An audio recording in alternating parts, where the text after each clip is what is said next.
Hi hello friends, இன்றைக்கி பார்த்தீங்கன்னா என்னோடய பர்த்டே. ஸோ பர்த்டேவை செலிப்ரேட் பண்ணுறது எல்லாமே வந்து vlog-ஆ போடலான்னு எடுத்திருக்கேன். சரி, வீடியோ பார்க்கலாம். பாய். ட்ரெஸ்ஸா எவிக்கா? சரி, என்ன பண்ணோம்? பேண்ட் போட்டுட்டு வரியா? கிளம்புவோமா? மம்மிக்கு ஹாப்பி பர்த்டே சொல்லு. தேங்க்யூப்பா. என் பர்த்டேக்கு முன்னாடியே ட்ரெஸ் வாங்கலை, அதனால் ஆட்டோ புக் பண்ணி நானும் எவியும் ட்ரெஸ் வாங்குறதுக்காக வெளியில் போயிட்டோம். ஸோ அந்த ஆட்டோவில் போகும்போது எடுத்த கிளிப்பிங்ஸ் தான் இது. ஆட்டோ ஒரே ஃபன்னாக போச்சு எனக்கும் அவனுக்கும். ஸோ எல்லாருக்கும் பர்த்டே வந்து ரொம்ப ஸ்பெஷலாக இருக்கும். ஸோ எனக்குமே என்னோடய எல்லா பர்த்டேயுமே ரொம்ப ஸ்பெஷல். பட் இந்த பர்த்டேயில் வந்து என்னோடய ஹஸ்பண்ட் என் கூட இல்லை. ஸோ அவர் ஊரில் இருக்கார். ஸோ அதனால் எல்லா பர்த்டேக்கும் அவன் தான் ட்ரெஸ் வாங்கி தருவான். இந்த பர்த்டேக்கு நானே போய் வாங்கிட்டு வந்துட்டேன். ஸோ ட்ரெஸ்ஸை வாங்கியாச்சு. ஒரு ஒயிட் கலர் ட்ரெஸ் வாங்கினோம். வாங்கிட்டு வீட்டுக்கு ரிட்டன் போயிட்டு இருக்கோம். ட்ரெஸ்ஸு வாங்கிட்டு வந்துட்டு ஒரே பசி. ஸோ ஒரு ஃப்ரைட் ரைஸ் ஆர்டர் போட்டு ஃப்ரைட் ரைஸை நானும் எவியும் சாப்பிட்டோம். ஃப்ரைட் ரைஸ் லஞ்சுக்கு இது தான் ஸ்பெஷல். வேறு எதுவும் வீட்டில் இந்த பர்த்டேக்கு என்னன்னு தெரியல, அழுக வந்துடுச்சு. எப்பயுமே என்னோடய பர்த்டேக்கு என்னோடய ஃப்ரெண்ட்ஸ் இல்லை ஃபேமிலி யாராச்சும் ஒருத்தவங்க சுற்றி இருப்பாங்க. ஒரு மாதிரி ஒரு ஃபன்னாக போகும். பட் இந்த பர்த்டேல பார்த்திங்கன்னா எதுவுமே இல்லாத மாதிரி ஒரு ஃபீலிங். வெளியில் போகலான்னு நினச்சா அதுவும் ட்ராப் ஆகிடுச்சு. ஸோ ரொம்ப லோன்லியாக ஃபீல் பண்ணேன். இது அழுகிறத எடுத்து போடணும்னு நினைக்கல. பட் இது ஒரு பார்ட் ஆஃப் த டே. இது எனக்காக இருந்தாலும் என்னோடய மெமரியில் இருக்கும் அப்படின்றதுக்காக நான் இதை ரெக்கார்ட் பண்ணியிருந்தேன். ஸோ அப்புறம் என்ன, அழுகிறத தொடச்சிட்டு எப்பயும் போல் க்ரூமாக ரெடி ஆகியாச்சு. எல்லாேருக்கும் இருக்க தானே செய்யும் கஷ்டம், நமக்கு மட்டுமா இருக்குது. சிரிச்சிட்டு மூவ் ஆன் ஆகிருவோம். நெக்ஸ்ட்டு பார்த்திங்கன்னா எங்கள் செடிக்கெலாம் தண்ணி ஊற்ற போயிட்டோம், நானும் எவியும் சேர்ந்து. எங்கள் செடி ஒரு 4 செடி வச்சுருக்கோம். அந்த செடிக்கு வந்து தண்ணி ஊற்றுறதுக்கு நானும் என் மகனும் கிளம்பிட்டோம். இதான் நாங்கள் வச்சுருக்க அந்த 4 செடி.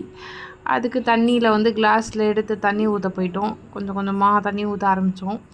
அப்படியே போச்சு. வீட்டில் வந்து ஏதாவது அட்லீஸ்ட் செடி வைக்கணும் அப்படின்னு ஒரு திடீர்னு ஆசை. ஸோ அதனால் இந்த 4 செடியை வாங்கி வளர்க்க ஆரம்பிச்சிருக்கோம். ஏதாவது லைஃப்பில் புதுசாக செய்யணும் அப்படின்ற ஒரு உணர்வு இப்போ புதுசாக வந்திருக்கு. என்னமாச்சும் ஒரு ஆக்டிவிட்டீஸில் இன்வால்வ் ஆகணும் அப்படின்றது. இன்றைக்கி பர்த்டேனால் எதுவும் ஸ்பெஷலாக எதுவுமே பண்ணலை. இதான் எங்கள் வீட்டு நாய்க்குட்டி ஐஷு. அப்புறம் என்ன, குளிக்க போயாச்சு. குளிச்சுட்டு வந்தாச்சு. கேமராவை ஃபோனை வந்து ஒரு இடத்துல செட் பண்ணியாச்சு. செட் பண்ணிவிட்டு இந்த ஃபோன் ஒர்க் ஆகுதா இல்லையான்னு வரைச்சி பார்த்துக்கிட்டு இருந்தேன். அதுக்கப்புறம் வந்து ஒர்க் ஆச்சு. அதை உட்கார வைக்கிறதுக்குள்ளே என் உயிரே போயிடுச்சு. அடுத்து வந்து பார்த்திங்கன்னா இந்த வீடியோவில் வந்து சக்ஸஸ்ஃபுல்லாக உட்கார வச்சுட்டோம் அந்த ஃபோனை ஜன்னலில். அடுத்து தலையை தலைக்கு குளிச்சுட்டு வந்து வீடியோ எடுக்கிறோம். என்னடா என்னோடய ஃபேஸ் டபுளாக தெரியுதுன்னு பார்க்காதீங்க. ஏன்னா என்னோடய ஃபோனோட டிஸ்பிளே உடஞ்சிடுச்சு. டிஸ்பிளே உடஞ்சதுனால கரெக்டாக அந்த கேமரா இடத்துல உடஞ்சதுனால டபுளாக தெரியறதுக்கு நிறைய வாய்ப்பு இருக்குது. நிறைய வாய்ப்பு இல்லை, நல்லாவே தெரியுது. ஓகே, அதுக்கப்புறம் என்னன்றதை பார்த்தோன்னா,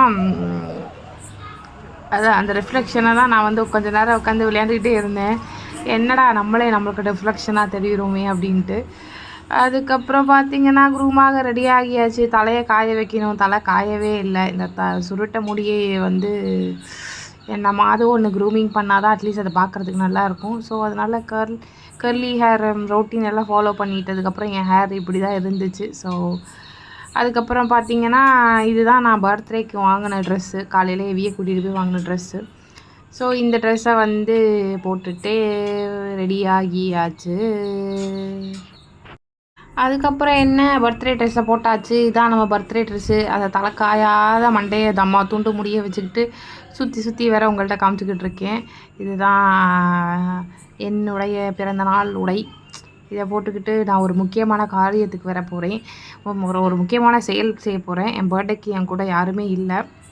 ஸோ அதனால் எனக்கு இருக்கிற ஒரே ஃப்ரெண்ட்ஸ் ஒரு 4 பேர் இருக்காங்க. அவங்கள சந்திக்க தான் போகிறேன். அவங்கள சந்திக்க போகிறதுக்கு ஒரு கம்மல் எடுத்து காதில் மாட்டிட்டு கொஞ்சம் ஒரு சில மேக்கப்லாம் போட்டுட்டு போகலான் இருக்கேன். நீங்களே யோசிப்பீங்க, இந்த ஃப்ரெண்டை பார்க்குறதுக்காக நீ இவ்வளோ மேக்கப்பில் வந்துட்டு. அப்படி தான் இருக்கும். அடுத்து இந்த கம்மலை மாட்டே. இந்த துணி கடையிலே அந்த கம்மலையும் வாங்கிட்டேன். அங்கேயே கம்மல் இருந்துச்சு, இல்லைனா அந்த கம்மலுக்கு வேறு தனியாக வெளில போய் நான் தேடி இருக்கணும்னு நினைக்கிறேன். பட் நேரம் கிடச்சிருச்சு. ஸோ இந்த கம்மலை போட்டுட்டு அதுக்கப்புறம் கிளம்புவோம் அப்படின்ட்டு கிளம்பிட்டேன். நீங்களே பார்க்கலாம் நான் என்னென்ன பண்ணுறேன்ட்டு. ஒரு இடத்துல இருக்க மாட்டேன். முதல்ல ஒரு கம்மலை போடுறதுக்கு ஒரு யுகம் தேவைப்படுது, இல்லை இன்னொரு கம்மலை போடுறதுக்கும் அதே மாதிரி எனக்கு இன்னொரு யுகம் தேவைப்பட்டுச்சு. என்னமோ தெரியல, அந்த கடையில் போடும்போது எனக்கு வேகமாக போட்ட மாதிரி இருந்துச்சு. ஆனால் இங்கே வீட்டுக்கு வந்ததுக்கப்புறம் தான் அதோட கஷ்டம் என்னென்னு எனக்கு தெரிஞ்சிச்சு. எப்பயுமே ஏதாவது ஒன்று நமக்கு நடக்கதான் செய்யும் போல். எப்படியோ சக்ஸஸ்ஃபுல்லாக போட்டாச்சு. போட்டதுக்கப்புறம் தலை காயவே இல்லை. தலையை நான் காய வைக்கணும், ட்ரையர் பண்ணணும்னு நினச்சேன். கடைசி வரைக்கும் நான் காயவே வைக்கலை. அடுத்து மேக்கப் போடுவோம். வாங்க மேக்கப் வீடியோவில் போய் பார்க்கலாம். அடுத்து பார்த்திங்கன்னா நம்ம மேக்கப் போட போகிறோம். ஸோ மேக்கப்புக்கு என்னென்ன ஐட்டம்ஸ் இருக்குதுன்னு எடுத்து போய் பார்க்கலாம். ஸோ மூஞ்சை வேறு ரொம்ப க்ளோஸ்அப்பில் வந்து காமிச்சிட்டேன், அதனால் யாரும் பயந்துடாதீங்க. அடுத்து மேக்கப்புக்கு நம்ம என்னென்ன ஐட்டம்ஸ் வச்சுருக்கோம் அப்படின்றத தான் பார்க்க போகிறோம். என்கிட்ட 2 ஐட்டம் தான் இருக்குது. ஒரு பாக்ஸு, ஒரு காம்பேக்ட்டு. அந்த காம்பேக்ட்டும் பார்த்திங்கன்னா உடச்சி சுக்குநூறாக்கிட்டான் என் பையன். ஸோ அது எதுக்கு எடுத்தேன்னா அதில் தான் ஒரு சின்ன கண்ணாடி இருக்குது. ஸோ அதை என்கிட்ட வேறு கண்ணாடி இல்லாததுனால அந்த குட்டி கண்ணாடி வச்சு உங்கள் முன்னாடி மேக்கப் பண்ணிக்கலாம் அப்படின்ற ஒரு இதில் வந்துட்டேன். இந்த பாக்ஸ் என்னென்னு பார்த்தீங்கன்னா, எனக்கு ஸ்மெட்டனில் ஒரு சில சாம்பிள் ப்ராடக்ட்ஸ் போட்டிருந்தேன், அதோட ஃப்ரீயாக வந்துச்சு. ஸோ இந்த பாக்ஸில் தான் லிப்ஸ்டிக்குன்னு ஒரு சில ஐட்டம்ஸு, அதுக்கப்புறம் இந்த மேக்கப்புக்கு தேவைப்படும் பொருட்கள் எல்லாம் அதில் அள்ளி போட்டு வச்சுருக்கேன். ஸோ ஆர்கனைஸ்டாக இருக்கும் அப்படின்றதுக்காக. இல்லைன்னா அங்கங்கே போயிடும். அதிலே 4-5 லிப்ஸ்டிக்கை என் பையன் அங்கங்கே ஓட்டை போட்டு வச்சுட்டான், அங்கங்கே பிச்சு பிச்சு பிச்சு போட்டு வச்சுருக்கான். ஸோ இதுதான் அந்த உடஞ்சி போன காம்பேக்ட் டப்பா. இதையும் என் பையன் உடச்சிட்டான். பார்த்திங்கன்னா சுக்கு நூறாக இருக்கும். அங்கே பாருங்கள், அதில் இருக்க பவுடரெல்லாம் வெளியில் கொட்டிட்டு அந்த கண்ணாடியை மட்டும் யூஸ் பண்ணிப்போம் அப்படின்றதுக்கு எடுத்துக்கிட்டேன். அதுலேயுமே அந்த கொட்டை மனசு வரல, அதனால் கொஞ்சமான பவுடர் எடுத்து நம்ம மூஞ்சிலே அப்பிப்போன்னு சொல்லிவிட்டு அப்ப ஆரம்பிச்சிட்டேன். என்னடா பாதி நேரத்தில் ஆளை காணும்னு தேடாதீங்க, வருவேன். ஜன்னலில் போய் கொட்டிக்கிட்டு இருக்கேன். அதை கொட்டி முடித்தோன்னே வருவேன். இந்த வரேன் பார்த்தீங்களா, வந்துட்டேன். கொஞ்சமான பவுட்ரு மட்டும் கையில் எடுத்துக்கிட்டேன். ஸோ இந்த கண்ணாடி அங்கேயே வச்சாச்சு. வச்சுட்டு இந்த கொஞ்சமான பவுட்ரை 2 கையிலையும் போய் தேயின்னு தேய்ச்சிட்டு அப்படி தான் அங்கிட்டும் இங்கிட்டும் நடப்பேன். அட்ஜஸ்ட் பண்ணிக்கோங்க. அப்புறம் ஊதி விட்டு தீப்பொறி மாதிரி அதை வந்து நம்ம மூஞ்சில் அப்பிக்க வேண்டிதான். பொட்டை தட்டிட்டு அது அப்படியே ஃபேஸில் ராவிப்போம். ஏதாவது கையில் இருக்க ப்ராடக்ட் பார்த்திங்கன்னா அப்படியே புயல் பறக்குது, அனல் பறக்குது ப்ராடக்ட்டு, காம்பேக்ட். இது அப்படியே மூஞ்சில் ராவிப்போம் குழப்பி. போட்டாச்சு. இது போட்டோன்னே நம்ம மூஞ்சி கொஞ்சம் பளபளன்னு ஆயிடுச்சு. அடுத்து வந்து பார்த்திங்கன்னா அப்பப்போ குனிஞ்சு ஓடிடுவேன். கம்மல் வச்சு அதில் அந்த கண்ணாடியை வந்து துடைக்க போயிட்டேன். நான் அதில் நிறைய டஸ்ட்டாக இருந்துச்சு. அதை துடைச்சிட்டு நம்ம மூஞ்சிக்கு க்ரூமிங் பண்ண ஸ்டார்ட் பண்ணியாச்சு. நெக்ஸ்ட் என்ன பண்ண போகிறோன்னு பார்த்தீங்கன்னா, நான் எந்த ஒரு மாய்ஸ்சரைசரும் எதுவுமே போடல, டேரெக்டாக காம்பேக்ட் போட்டுட்டேன். ஏன்னா வந்து நான் வீட்டில் தான் இருக்க போகிறேன். எனக்கு ஸ்கின் கேர்லாம் நான் சுத்தமாக ஃபாலோவே பண்ண மாட்டேன். ஏதோ கைக்கு வந்த கலைகள் எல்லாத்தையும் அள்ளி விட வேண்டியதான். அதுதான் நம்மளோட இது. எப்படியோ கொஞ்சம் நேரம் காணாமல் போயிருப்பேன். பார்த்திங்கன்னா கீழே குனிஞ்சு என் பொருளெல்லாம் எடுக்க போயிட்டேன். கஷ்டப்பட்டு தேடி ஒரு லிப்ஸ்டிக் எடுத்தேன். ஆனால் அந்த லிப்ஸ்டிக் எனக்கு செட் ஆகலை. கொஞ்சம் போட்டோன்னே அது வந்து ரொம்ப டார்க்காக தெரிஞ்ச மாதிரி இருந்தது. ஸோ அதனால் அதை லைட்டாக போட்டு பார்த்தோன்னே வச்சுட்டேன். அது நமக்கு செட் ஆகாதுன்ட்டு. அடுத்து வேறு லிப்ஸ்டிக் எடுப்போம். அதை எடுத்துன்னு குனிஞ்சு வேறு லிப்ஸ்டிக் எடுக்க ஆரம்பிச்சிட்டேன். இந்த வீடியோவில் நீங்கள் நிறைய என்னோடய டிவியை பார்க்கலாம், என் பெட்டை பார்க்கலாம், அப்புறம் எங்கள் வீட்டு நாய்க்குட்டியை பார்க்கலாம். ஏன்னா நான் குனிஞ்சு ப்ராடக்ட் எடுக்கிறதுக்குள்ளே விடிஞ்சு போச்சு. அடுத்து எப்படியோ கண்டுபிடிச்சி இந்த ஒரு லிப்ஸ்டிக் எடுத்தாச்சு. இந்த லிப்ஸ்டிக் தான் நம்ம மூஞ்சிக்கு செட் ஆச்சு. ஸோ இந்த லிப்ஸ்டிக்கை எடுத்து மூஞ்சிலேயே அப்பிப்போம், வாயிலே அப்பிப்போம். நெக்ஸ்ட்டு பார்த்திங்கன்னா இதை ஃபுல்லாத்தையும் லிப்ஸ்டிக்கை போட்டு முடிச்சுட்டு அடுத்து என்ன பண்ணேன்னு பார்த்தீங்கன்னா, ஃபஸ்ட்டு இந்த லிப்ஸ்டிக் போடுறதுலே எனக்கு நிறைய சிரமம் ஏற்பட்டுச்சு.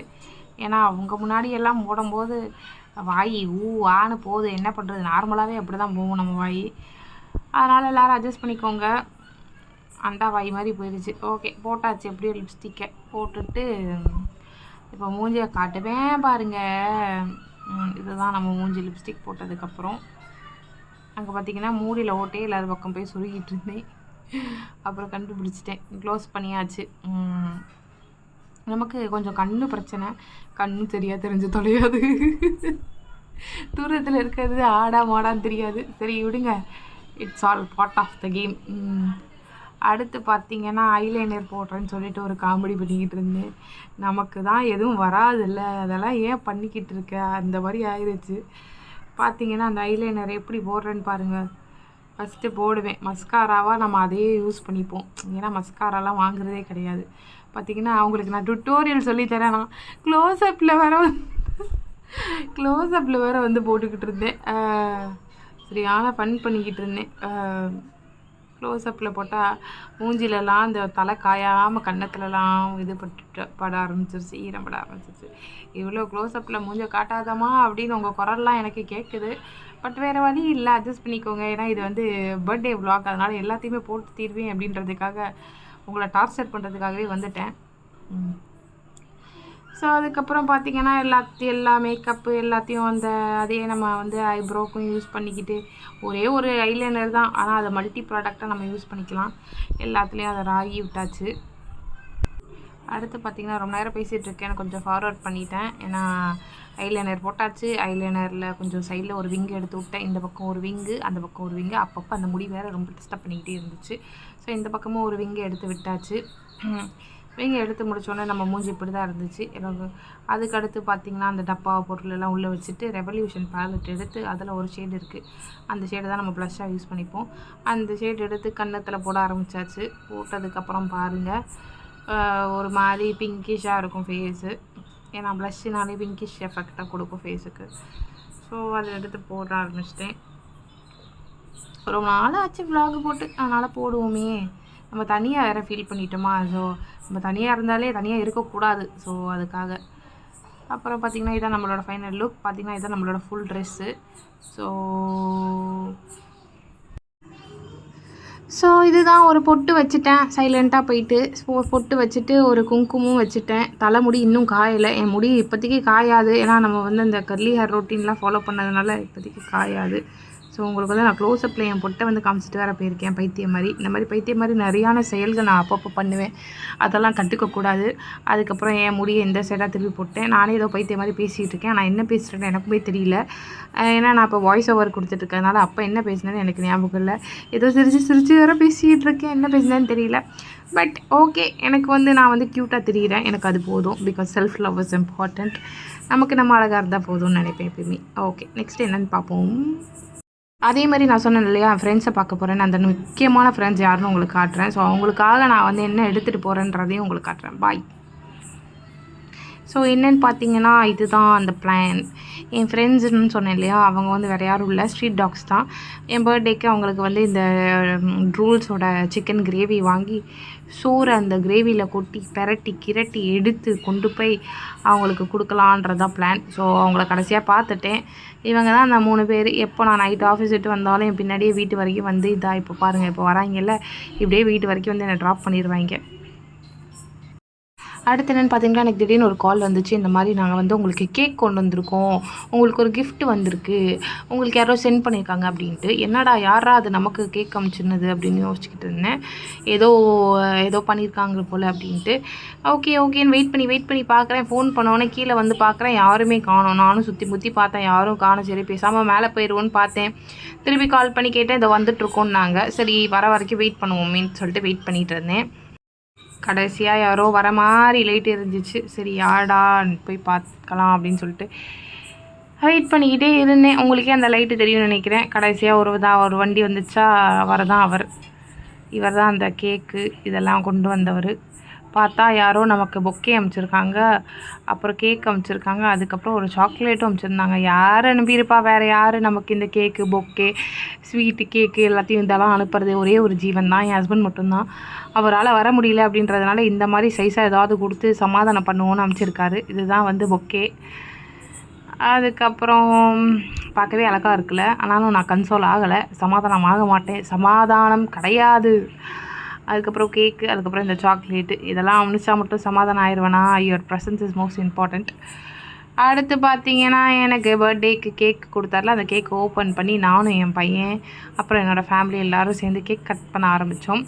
ஸோ கேக் கட் பண்ணி ஒரு சின்ன பீஸ் எடுத்து ஃபஸ்ட்டு என் பையனுக்கு ஊட்டி விட்டேன். ரெடியாக எனக்கு ஒரே குஷி கேக்லாம் கட் பண்ணோன்னே. அது அப்படியே போச்சு. இதுதான் என்னோடய பர்த்டே. இன்றைக்கி எப்படி போச்சு பார்த்தீங்கன்னா, இப்படி தான் போச்சு. எந்த ஒரு ஸ்பெஷாலிட்டியும் இல்லாமல். லாஸ்ட்டாக என்னோடய ஹஸ்பண்ட் கேக் காமிச்சது மட்டும் தான் ஸ்பெஷாலிட்டி. ஸோ நம்மளே கேக்கை வெட்டி நம்மளே தின்னுடுவோம் அப்படின்றது தான் இது. நெக்ஸ்ட்டு பார்த்தீங்கன்னா, நானே 2வது பீஸை கட் பண்ணி தின்னுட்டேன். என் பையனுக்கு ஒரே சந்தோஷம். ஏன்னா அவனுக்கு சாக்லேட்னால் ரொம்ப பிடிக்கும். ஸோ சாக்லேட் ஃப்ளேவரில் கேக் வந்தோன்னே அவன் ரொம்ப ஹாப்பி ஆகிட்டான். அதுக்கப்புறம் பார்த்திங்கன்னா ரொம்ப ஹாப்பி ஆகிட்டோம். என்ன ஹாப்பின்னு சொல்ல முடியாது, பட் ஏதோ ஒன்று என் பையன் கூட செலிப்ரேட் பண்ணதுனால எனக்கு ரொம்ப ஹாப்பியாக இருந்தது. என் பையன் என்னை வந்து ரொம்பவே ஹாப்பியாக வச்சுக்கணும் அப்படின்றதுக்காக நிறைய விஷயம்லாம் செஞ்சான். அதில் ஒரு சில விஷயந்தான் இது. He is very special to me always and always. So அவன் எவ்வளோ ஹாப்பியாக இருக்கான்னு பாருங்கள். என்னை விட அவன் ஹாப்பியாக இருக்கான். ஸோ அவன் ஹாப்பினஸை பார்த்து நானுமே ஹாப்பி ஆகிட்டேன். ஓகே, நம்ம பர்த்டே இந்த வருஷம் ஹாப்பியாக இல்லைனாலும் நெக்ஸ்ட் வருஷம் ஹாப்பியாக இருக்கும் அப்படின்னு நம்புகிறேன். ஓகே, அதுதான் இன்றைக்கான பர்த்டே விலாக் இது தான். ஸோ அதுக்கப்புறம் எப்பயும் போல் கேக்கை 4ஆக கட் பண்ணி 5ஆக கட் பண்ணி எல்லாேருக்கும் டிஸ்ட்ரிபியூட் பண்ணியாச்சு. இதான் நம்மளோட outfit end of the day. So அவுட்ஃபிட்டாக சரியாக காட்டலை. ஸோ அதனால் அவுட்ஃபிட்டை எண்ட் ஆஃப் த டே காட்டுவோன்னு திருப்பி ஒரு ரவுண்ட் அடித்து காட்டியாச்சு. இதுதான் வந்து பர்த்டே ட்ரெஸ். பாப்பா.